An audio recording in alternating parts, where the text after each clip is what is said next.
Elewe my people. Been in Nigeria as a whole now. I'm gonna say Disney or the funniest skit maker or comedian I would in Nigeria. But when they kaya, projecta kaya, I'm not scan Disney on a second. We lay Disney, we lay comedy, we lay skit, we lay content. You know that Disney, we are not we are very funny. Even my editing here say no more.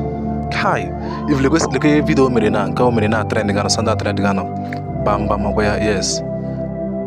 Video would say no, when you're too creative. I'm gonna say, oh, number one.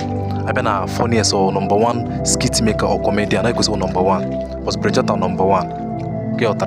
So, we ma Disney missing a lot too. Ungale video trending on. Onya elilam comment contents back to back na YouTube. Ma Valentine man chineke me. Onya too creative. Onya kusibu award. Kusibi award. Disney. Nda abanando we na wagi too much. See ke pause.